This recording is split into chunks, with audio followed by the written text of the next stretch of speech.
If you're interested in learning to trade on Betfair, then visit the BetAngel Academy, where you have detailed, structured Betfair trading courses. Or why not visit our website where you can download a free trial of BetAngel Professional, but also visit the forum where you can get detailed images, examples, and downloadable files. And don't forget to subscribe to our YouTube channel and click on the bell icon if you want notification of new videos as they're released. So as we come around to the spring each year, we start to bump into the first golf majors of the year, the first one being the US Masters. And from then on in, we get a range of different golf tournaments taking place over the course of the year. Now, golf is an unusual sport to trade because you have very large fields. You typically find that the US Masters has a field size of probably around 80 or so players. But when you get to the large golf tournaments, you could have 140 to 150 players in those particular tournaments. So what are my top 5 tips for trading golf? Here's your long par 5. So most of the major golf tournaments have a lot of liquidity with them. You could probably be looking at markets that are going to turn over many, many millions before a golf ball has been struck. But predominantly most of the activity is in play, and the tournaments themselves can last over 4 days. So you have to make a very conscious decision about how long you're going to hold your position for and how you're going to take that position. So before you attempt to do something within a golf tournament, make sure that you take that into account. But also, you tend to find that the spread, the difference between the back and the lay prices on a golf tournament, will increase over a period of time. So if you're going to take an active position within the market, do it just before the golf tournament is about to start to get the shortest spread and the best price on that particular tournament. Here's your tricky par 4. In golf tournaments, the field sizes can be absolutely huge.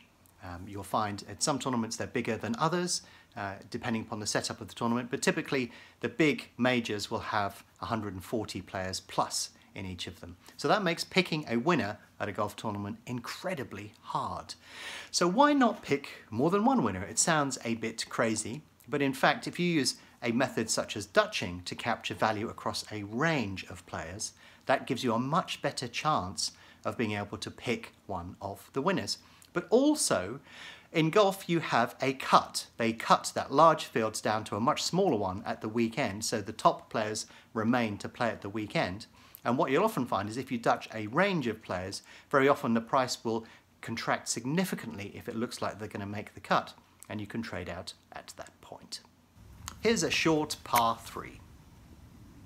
When there are golf tournaments around, one of the things that I do is watch the weather, because weather is critically important in a golf tournament. When you get a change of weather, and especially because they're played over such a long period of time, that can significantly affect the scoring chances of individual players. So if you look at the tee times, you see when players are coming out, and you look at the weather, that can tell you if some of the difficult holes are going to become impossible or some of the easier holes are going to become a little bit easier. If you watch the weather, it's a good indication of the potential for a player's performance at some point throughout the day or throughout the tournament. Here is your birdie, a 2 on a par 3. So a key part to trading golf is to understand the course.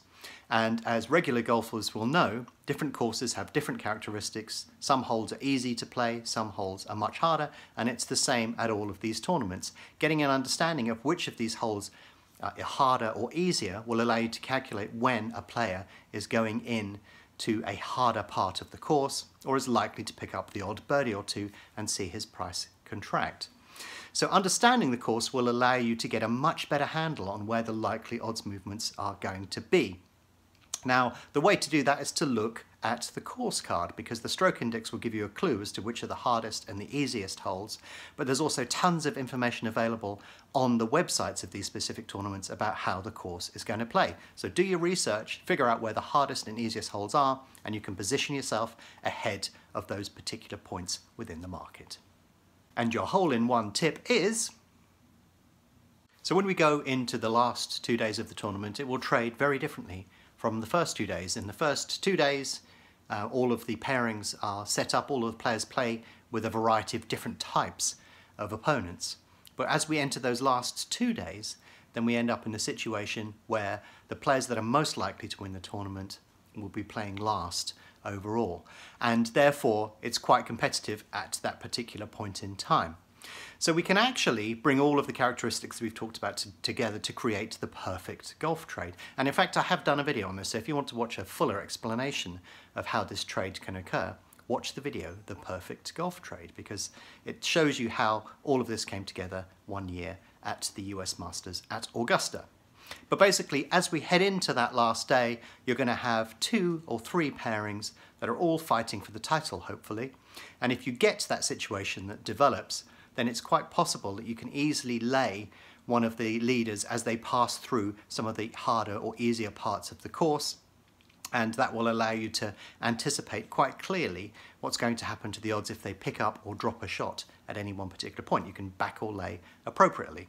So yeah, think about that last day, think about the pairings that are set up, the tee times, where the group is going around the course, and of course a little bit of the weather, and that will deliver you the perfect golf trade.